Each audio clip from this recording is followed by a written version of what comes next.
Confused ہیں یہ نہیں خان کو دوسرا کیا اعتماد دیں گے؟ بنیادی نظریہ سوری میں آپ فہیم بھائی کی طرف جانے سے پہلے جو بنیادی نظریہ عمران خان کا اگر وہ اس سے ڈیویٹ ہو جاتے ہیں تو یہ چیز تو ان کی جو اب تک انہوں نے کیا ہے وہ تو اس کا کوئی فائدہ نہیں ہوگا، لہٰذا وہ نہیں کریں گے، یہ چیز بڑی طے ہے. لیکن ان کو منانے کی کوشش کی جا رہی ہے جہاں سے ایک طرف سے کچھ حکومت کی طرف سے یہ اسٹیبلشمنٹ کی طرف سے جو آفرز آئی ہیں ان آفرز کے اوپر پارٹی کے اندر سے منانے کی کوششیں کی جا رہی ہیں.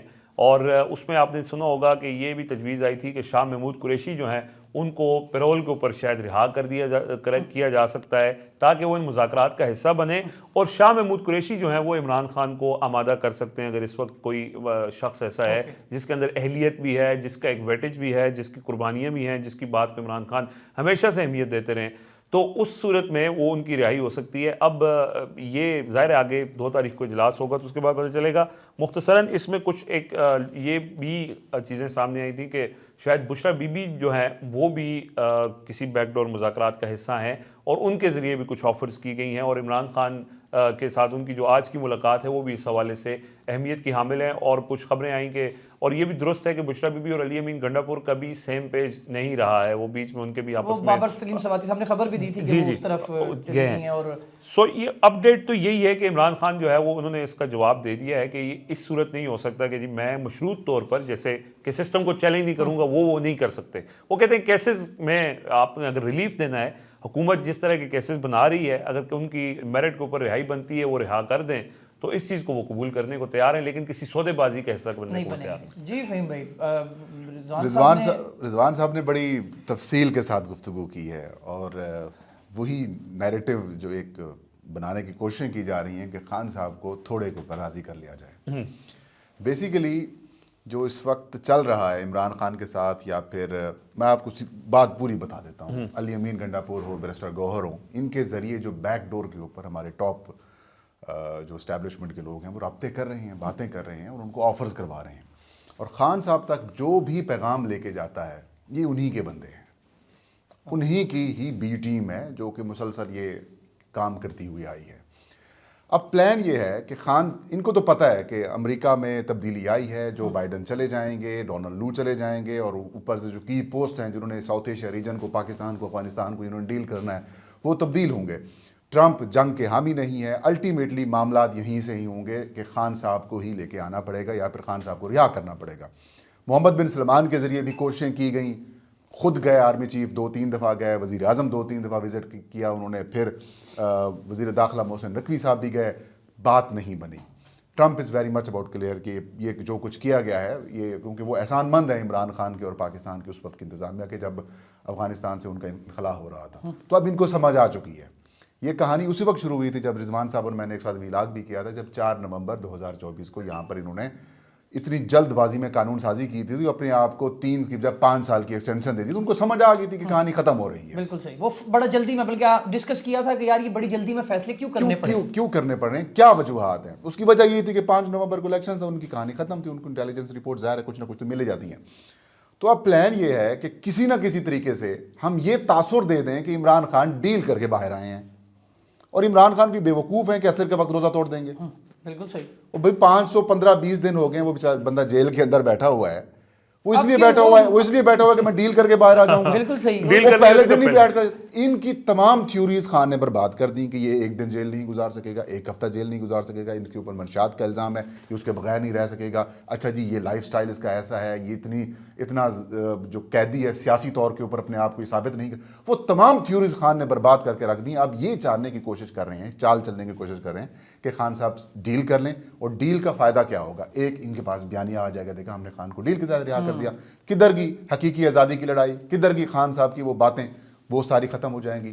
دوسرا امپیکٹ یہ ڈالنے کی کوشش کریں گے کہ بھاگتے چور کی لنگوٹی ہی صحیح، کہ کچھ نہ کچھ ہمیں رہ جائے گا. کیونکہ ان کے پاس ہم نے خان کو رہا کروا لیا، عوام کے پاس جانے کے لیے ان کے پاس اس ٹائم کچھ بھی نہیں ہے. وہ یہ لے کے جائیں گے کہ دیکھیں خان صاحب کو ہم نے ڈیل کے تحت ہی باہر کیا. یہ بڑا اپنے آپ کو بڑا نیلسن منڈیلا سمجھتا ہوں. نیلسن لیکن لالا منڈیلا لوگ سمجھ- پاگل تو نہیں ہے نا. اور نہیں، خان یہ بڑی مس کیلکولیٹ کرتے ہیں خان کو. خان کی سوچ، ان کی سوچ جہاں ختم ہوتی ہے خان شروع کرتا ہے وہاں سے. بنیادی طور پر یہ ان پہ فرق ہے. اب یہ کہہ رہے ہیں کہ خان صاحب آ جائیں بنی گالا بیٹھ جاؤں. کیوں؟ وہ کہتے ہیں میں اڈیالہ جیل میں ایڈجسٹ ہو چکا ہوں. وہ تو کہتے ہیں میں اٹک جیل میں بھی ایڈجسٹ ہو چکا تھا. آپ کی بڑی مہربانی، میں تو یہاں کچھ کتابیں پڑھ لیتا ہوں، بیٹھ جاتا ہوں، اپنے آپ کو سمجھتا ہوں، غلطیاں دہراتا ہوں، یا جو دہرائی ہیں غلطیاں ان کو ٹھیک کرنے کی کوشش کرتا ہوں، انالیسس کرتا ہوں، عبادت کرتا ہوں. تو عبادت کرتے ہیں وہ. تو بات یہ ہے کہ وہ نہیں مانیں گے. ان کی بھرپور کوشش ہے. آخری میں آپ کو ایک بات بتاؤں جو اٹیمپٹ ہوگی. پہلی تو یہ کہا جا رہا ہے نا قاضی نثار عباسی صاحب کے ذریعے یہ کہ اس سسٹم کو مان لیں. اچھا، سسٹم خود بچ نہیں رہا، سسٹم کو اپنی گارنٹی کا پتہ نہیں ہے کہ یہ کہتے ہیں سسٹم کو مان لیں. اور اگر خان بالفرض باہر آ بھی جاتا ہے تو کیا پھر سسٹم بچ جائے گا؟ ناممکنات میں سے. اب کوشش آخری جو ہوگی وہ یہ ہوگی کہ خان صاحب آپ بے شک باہر آ جائیں، لیکن بات یہ کہ ہمیں نہ چڑھیے گا، سانو 5 سال پورے کرن دیو، ہماری جو قانون سازی ہوئی بڑی اس کو نہ چھیڑو. یہ کچھ بھی نہیں ہوگا. نہیں، ویسے عمران خان کے مطالبات میں 26 خان ترمیم کی صاحب واپسی میں آپ پیچھے ہٹ چکی ہے. یہ بھی وہ آپ انہوں نے کہا جی ٹیکنیکل، کل انہوں نے جو ٹویٹ کیا تھا اس میں انہوں نے لکھا کہ 26ویں آئینی ترمیم کا جو معاملہ ہے یہ تھوڑا ٹیکنیکل ہے، تو اس لیے اس کو ہم التوا میں رکھ رہے ہیں، اور باقی جو ہے باقی 2 مطالبات فوری پورے کیے جا سکتے ہیں. سر جی بات یہ ہے کہ 26 نومبر بھی 26 آئینی ترمیم بھی ریورس ہوگی، سپریم کورٹ بھی بحال ہوگی، جسٹس منصور علی شاہ چیف جسٹس بھی بنیں گے. یہ سب کچھ ریورس ہوگا، اور یہ جو سسٹم میں انہوں نے جو خرابیاں پیدا کی ہیں وہ بھی ختم ہوں گی. بس جلدی نہیں کرنی. بس یہ انتظار ہوگا کہ چیمپئنز ٹرافی پاکستان میں جو ہے وہ منعقد ہو جائے، اس کے بعد کہانی سیدھی. اچھا، یہ آپ نے لالا پہلے بھی ایک بار بات کی تھی، آپ سے کسی نے پوچھا تھا کہ مارچ کے بعد جو ہے نا خان صاحب آئیں گے باہر. مارچ کے بعد. ہاں، مارچ کے بعد چانسز بہت زیادہ ہیں. ٹھیک. اچھا، کل آپ لوگوں مارچ تک انہوں نے گھبرانا نہیں ہے. مارچ سے پہلے خان صاحب باہر آ سکتے ہیں. مارچ کے بعد سسٹم لپیٹا جائے، کیونکہ پیپلز پارٹی اور مسلم لیگ نون میں کس طے ہوئی تھی، ایک ذہن میں رکھیے گا. وہ لاہور والا فارمولہ بھی بنا تھا، بعد میں بھی بنا تھا. جو ان کی آپس میں ہوئی تھی وہ یہی تھی کہ 2 صوبے پیپلز پارٹی حکمرانی کرے گی جب وزیر اعظم شہباز شریف ہوں گے. صدر ان کا ہوگا، پنجاب اور کے پی میں گورنرز بھی ان کے ہوں گے، اور وفاق میں دھڑلے سے پیپلز مسلم لیگ نون یا پھر باقی اتحادی مل کے حکومت بنائیں گے. 2.5 سال کے بعد بلاول وزیر اعظم بنیں گے. بلوچستان کی حکومت چینج ہو جائے گی، وہاں پر مسلم لیگ نون کا سی ایم آ جائے گا. پنجاب میں سی ایم انہی کا رہے گا. صدر نواز شریف آ جائیں گے یا کوئی اور آ جائے گا، اور جو چیئرمین سینٹ ہیں وہ بھی شاید برقرار رہ پائیں. تو یہ سسٹم ان کا فارمولہ طے ہے کہ 2.5 سال ہم دونوں نے لگانے ہیں. اللہ تعالیٰ اس کا کسی نے آن ریکارڈ بھی یہ بات کی ہے نا کہ 2.5 سال میں یہ وزیر اعظم ہوں گے، 2.5 سال ہوں گے. وہ بیسیکلی جو اب پریشانی جو جان بوجھ کے آگے بتاتے ہیں کہ جو پریشانی ہے وہ یہ بڑی ہے کہ شہباز شریف نے چلو 8-9 مہینے لگا لیے ہیں، بلاول کی باری پھر گئی. اس لیے وہ کہہ رہے ہیں کہ جو جنوری ہے نا اس کے بعد ایک زرداری ایک باری کچھ اس طریقے سے نعرہ ہے. ایک باری نہیں یہ جو لالا یہ تو پورا ایک سودا ہے نا. سودا یہ تو وہ سودا خراب ہو چکا ہے. سودا تو اس بڑی وہ صحیح کہہ رہے ہیں. تین فریقین کے درمیان باقی چھوٹے چھوٹے جو ایلیمنٹس ہیں، 3 مین اسٹیک ہولڈرز کے درمیان یہ فارمولہ جو جس کی بات ہے، اسٹیبلشمنٹ، پاکستان مسلم لیگ نون اور پاکستان پیپلز پارٹی. ہن اس سودے دے وچ نہ تیناں نوں سمجھ نہیں آ رہی کہ اسی اس نو برقرار کس طرح رکھنا ہے. بھائی یہ سودا اصل میں کہہ رہا ہوں نا، سودا ہے جو سوداگر تھا وہ چلا گیا نا، بائیڈن چلا گیا، لو چلا گیا، سپورٹ ساری ختم ہو گئی، تو کہانی تو ادھر سے بگڑ گئی. انویسٹر چلا سوداگر بالکل. لیکن اس دوران جو برباد ہو گئے اب یتیم ہوئے پڑے ہیں کہ یار کیا کریں، کدھر جائیں، کس کے پاس جائیں. اس لیے کہتے ہیں کہ کسی نہ کسی یار 8-9 مہینے اس نے لگا لیا، 8-9 مہینے بلاول نو لان دو، خان صاحب سے ڈیل کی جائے. اچھا، لیکن ہو نہیں پا. میں نا لالا آپ لوگوں کی موجودگی میں، لالا بھی آج موجود ہیں، آپ کی کل ایک بڑی ملاقات ہوئی رضوان بھائی کی، آپ کی اور زبیر بھائی کی. آپ لوگوں نے کل مولانا فضل الرحمان سے ایک بڑی اہم ملاقات کی اور بڑی طویل ملاقات کی. وہ بھی اپوزیشن لیڈر ہیں، مطلب ایک بڑی اپوزیشن جماعت کو وہ اپوزیشن پارٹی کے سربراہ ہیں. عمران خان اور مولانا صاحب کے درمیان ہمیشہ جو بات ہوتی رہی کہ یہ بات چلنی چاہیے، مولانا صاحب اور عمران خان ایک پیج پر آئے جائے. پھر آپ کی خبر یہ تھی کہ کچھ سپوائلرز ہیں جو ایسا نہیں چاہتے ہیں، اور اب زبیر بھائی اور ان کی اطلاع یہ تھی کہ بھئی مولانا صاحب جو ہیں وہ اپنے مفادات کی طرف دیکھ رہے ہیں. تو کل کی ملاقات کا کیا کرکس نکلا آپ لوگوں کو؟ کیا آپ کو سمجھ آیا کہ کیا سچائی ہے؟ مولانا صاحب کس طرف کھڑے ہوئے ہیں؟ ابھی بھی وہ ذاتی سیاست کر رہے ہیں یا وہ آگے کی سیاست دیکھ رہے ہیں کہ عمران خان نے آنا ہے، لوگ کس طرف جا رہے ہیں، کیا دیکھ رہے ہیں آپ؟ دیکھیے مولانا فضل الرحمان سے رضوان نے بھی سوال کیا، میں نے بھی سوال کیا، اور آلموسٹ یہی سوال پھر زبیر علی خان صاحب نے ریپیٹ کیا کہ مولانا صاحب ایک ہوتے تھے نوابزادہ نصر اللہ خان جو جماعتوں کو، سیاسی جماعتوں کو جوڑ کے رکھتے تھے. آپ بزرگ سیاستدان ہیں، آپ کا پی ٹی آئی کے ساتھ بھی اچھا ریلیشن ہو چکا ہے، آپ مسلم لیگ نون پیپلز پارٹی کے بھی قریب رہے ہیں، تو کیا آپ پی ٹی آئی اور گورنمنٹ کو جوڑ سکتے ہیں؟ تو انہوں نے کہا کہ میں اب کسی کے لیے استعمال نہیں ہوں گا. اوکے، بہت کیٹیگوریکلی انہوں نے کہا. پھر میں نے ان سے پوچھا کہ مولانا صاحب آپ نے عمران خان اور باجوہ کی ایک جو پارٹنرشپ تھی اور ایک بڑی حکومت مضبوط تھی اس کو کمزور کرنے میں پہلا کام آپ نے کیا، آپ نے آزادی مارچ کیے، تو پھر پیپلز پارٹی اور مسلم لیگ نون الگ کیوں ہوئی، آپ کیسے پیچھے ہو گئے؟ تو پھر مولانا صاحب نے جواب دیا کہ بات یہ ہے کہ ہماری جو اسٹیبلشمنٹ ہے انہوں نے نا ایک یوں تصویر کھینچی، نقشہ بنا ایک نقشہ کہتا بناتی ہے، اس میں حلقے لکھے ہوتے ہیں، فلاں حلقے کے اوپر فلاں، فلاں حلقے کے اوپر فلاں.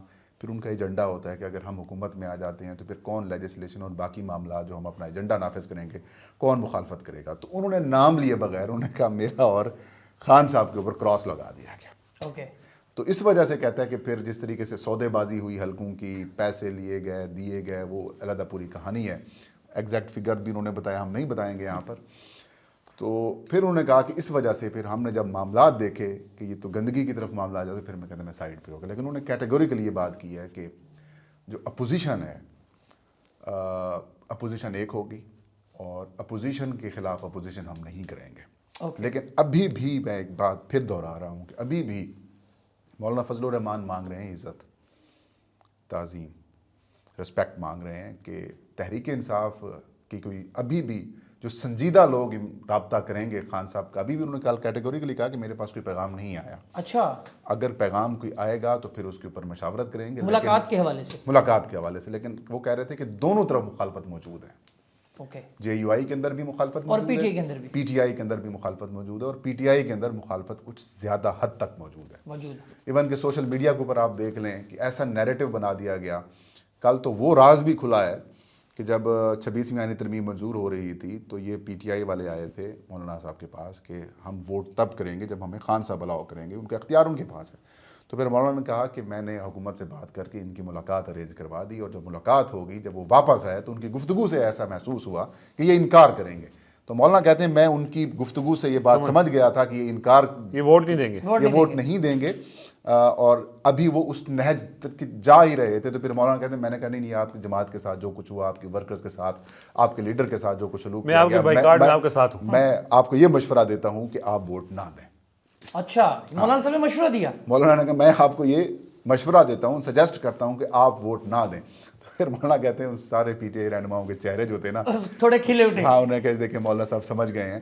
تو اس کا مطلب یہ ہے کہ جو چیزیں پی ٹی آئی کی طرف سے ہو رہی ہیں وہ سنجیدہ نہیں ہیں. رضوان صاحب آپ کی کیا اچھا، میں جو مولانا صاحب سے بڑی تفصیلی چونکہ گفتگو رہی، ایک تو ملاقات کے حوالے سے ابھی جو میں نے اپنی وہاں سے ان کی باتوں سے یہ اخذ کیا کہ ابھی فوری ملاقات کا کوئی امکان نہیں ہے، اور اس کی وجہ یہ ہے کہ وہ یہ کہتے ہیں کہ ہمارے پاس ابھی تک کوئی ایسی وہ چیز آئی نہیں ہے. جب آئے گی کس سنجیدہ لوگوں سے آئے گی تو پھر اس کے بعد بات ہوگی. دوسرا وہ ایک تو انہوں نے یہ کہا کہ ماضی میں جیسے فہیم بھائی بتا رہے تھے کہ استعمال کیا گیا، اب انہوں نے فیصلہ کر لیا کہ ہم نے کسی کے ہاتھوں میں استعمال نہیں ہونا ہے. تو یہ اگر انہوں نے یہ فیصلہ کر لیا ہے اور اصولی طور پہ کر لیا تو یہ تو بڑی اچھی بات ہے. سیاست میں تو پاکستان کی سیاست کے لیے تو بہتر. اچھا، پھر ہم نے ان سے یہ بھی پوچھا کہ باقی جماعتوں نے کہا جی باقی کسی پہ کیا اعتماد کیا جائے، یہ نواز شریف اور زرداری جو ہے ان کے ساتھ جس طرح چلے، لیکن بعد میں آ کے انہوں نے اپنے ووٹ کو عزت دو جو ہے وہ بوٹ کو عزت دو بن گیا. بوٹ کا لفظ انہوں نے کہا کہ ووٹ کو عزت دو جو ہے وہ رک گئے تھے. میں نے کہا پھر بوٹ کا. تو انہوں نے کہا کہ اب کیا ہو سکتا ہے، مطلب اس میں پھر تو اچھا اس میں ایک اور بات انہوں نے یہ کی اس میں کہ وہ عمران خان کی جو سیاسی اہمیت ہے، یہ عمران خان نے جو جیل کاٹی ہے وہ اس کی اس اہمیت کو سمجھتے ہیں. پہلے ان کی رائے تھوڑی سی مختلف تھی عمران خان کے بارے میں. تحفظات وہ کہتے ہیں کہ موجود ہیں اپنی جگہ پہ، لیکن ایک تو ہم اپوزیشن میں اکٹھے ہیں، دوسرا یہ ہے کہ وہ ان کو ایک سیاسی حقیقت کے طور پہ مانتے ہیں، وہ سمجھتے ہیں کہ وہ سب سے زیادہ مقبول رہنما ہیں. اور ان کو انہوں نے یہ بھی بات کی، انہوں نے کہا کہ ایک بندہ جاتا ہے کوئی اور بات بتاتا ہے، اس کو جیل میں پاگل کر دیا، تیسرا اور چوتھا اور یہ لفظ تھے ان کے، جیل میں اس کو پاگل کر دیا، پاگل بنایا ہوا ہے، پاگل بنایا ہوا ہے. یہ انہوں نے اس بات کا ذکر کیا. میں نے ان سے یہ بھی پوچھا کہ آپ کا اور عمران خان کا بڑا اچھا تعلق رہا جب مشرف دور میں تھے. انہوں نے کہا میرے ووٹر تھے وہ. انہوں نے کہا کہ مجھے وزیر اعظم کے لیے عمران خان نے ووٹ دیا تھا. تو یعنی وہ دوبارہ سے ان کا ہو سکتا ہے. اگر دیکھیں جو اصولی سیاست لوگ سوشل میڈیا کی آپ بات کر رہے ہیں نا، تو کل بھی لوگوں نے بڑا اس کے اوپر رد عمل دیا. اگر کوئی جماعت نظریات کی بات کرتی ہے، اصولوں کی بات کرتی ہے، وہ جماعت لوگوں کے لیے قابل تعریف ہونی چاہیے. ان لائک جماعت اسلامی جس کو ہم تعریف کرتے رہے کہ وہ حافظ نعیم صاحب بڑے اچھے ہیں، لیکن جس طرح کا ان کا رویہ ہے وہ ایسا لگ رہا ہے کہ یہ تو اسٹیبلشمنٹ اصول کی ہو بی گیا ٹیم نا. کے آپ طور پہ دیکھیں کام کر عوام رہے نے ہیں. ایک سیٹ، یہ بھی پاکستان تحریک انصاف کو یہ کریڈٹ جاتا ہے کہ ایک عوام کا ایک اب جو بن چکا ہے نا، اس معیار سے جو نیچے ہوگا وہ اسے کرٹیسائز کریں گے، جو اس معیار سے اوپر ہوگا اس کو تعریف کریں گے. یہ ٹھیک ہے نا، اچھی بات ہے. نیشن اسی طرح ڈیولپ ہوتا ہے. کل میں نے مولانا صاحب سے ایک اور انٹرسٹنگ بات سوال کیا کہ مولانا صاحب عمران خان، مطلب یہ کہ میں نے ان سے پوچھا کہ 8-10 سال میں ہم نے دیکھا ہے کہ جو بھی اسٹیبلشمنٹ کے خلاف نیریٹو بلڈ کرتی ہے سیاسی جماعت، وہ سیٹیں بھی جیتتی ہے اور عوام میں مقبولیت بھی حاصل کرتی ہے. یہی کام مسلم لیگ نون کے لیے تھا، وہ بائی الیکشن جیتتی ہوئی آئی. اب یہ کام پی ٹی آئی اور عمران خان کے لیے، اور عمران خان جیت رہے ہیں، پی ٹی آئی جیت رہی ہے. تو مولانا صاحب نے کہا کہ یہ بڑی بدقسمتی ہے کہ وہ اسٹیبلشمنٹ سے سوچنا چاہیے کہ وہ اسٹیبلشمنٹ جب ان کے خلاف بات کی جاتی تھی تو کوئی نہیں سنتا تھا، اب ان کے حق میں بات کی جاتی ہے تو بھی کوئی نہیں سنتا. تو میں نے کہا سر اس کا انجام کیا ہوگا؟ تو انہوں نے کہا کہ بس دعا کریں کہ انقلاب نہ ہو. انہوں نے کہا انقلاب آئے گا اگر اس طرح سے انہوں نے غلطیوں پہ غلطیاں کرتے رہے، ریئلائزیشن نہ کی، حقیقت کو نہ سمجھا، گراؤنڈ ریالٹی کو نہ دیکھا، اور خود من مانی کر کے جو غلط قسم کے فیصلے کرتے ہیں وہ کرتے رہے، تو مصر یا پھر بنگلہ دیش. میں نے ان سے پوچھا پھر اس پہ، میں نے کہا کیا پاکستان میں انقلاب آ سکتا ہے کہ ایسا معاشرہ جس کے اندر ہم سمجھتے ہیں کہ جھوٹ سب سے زیادہ ہے، معاشرتی گراوٹ سب سے زیادہ ہے، لوگوں کو نہیں ہے فکر، لیکن انہوں نے کہا کہ انقلاب کے لیے ان چیزوں کی ضرورت نہیں ہوتی، وہ کبھی بھی کسی کے خلاف کوئی بھی چنگاری اڑے گی. 2024 میں تو انقلاب نہیں آیا. بڑی ہمیں تو بعض جگہ پر غلط بات نہ کرو. نہیں، ہمیں لگا 2024 میں انقلاب آیا. انقلاب 2024 میں ہے. 8 فروری 2024 کو انقلاب آیا ہے. 9 فروری 2024 کو اس کو انقلاب کو برباد کر دیا. سر مجھے آپ نے بولنے نہیں دیا. میں یہ کہنے لگا ہوں کہ 2024 میں وہ انقلاب جو تصور کیا جا رہا تھا یہاں پہ کہ لوگ اپنے حق کے لیے سڑکوں پر ہوں گے، وہ نہیں آئے ہیں. وہ بھی نکلے، آپ نے گولیاں سے نکلے پنجاب سے، مطلب وہ تو پھر لمبی ڈیبیٹ ہو جائے گی نا، لیکن بہرحال ہو سکتا ہے 2025 میں وہ سما ہو. طویل جدوجہد ہے. چلے جی، کیونکہ سینئر ہے تو لالا فہیم کی بات پر اختتام کرتے ہیں اس امید کے ساتھ کہ ہم سب اور آپ سب جو آنے والا سال ہے اس میں خوش رہیں. آج مجھے موقع ملا، آپ کو پتہ نہیں ہے. اپنا خیال رکھیے گا. اللہ حافظ.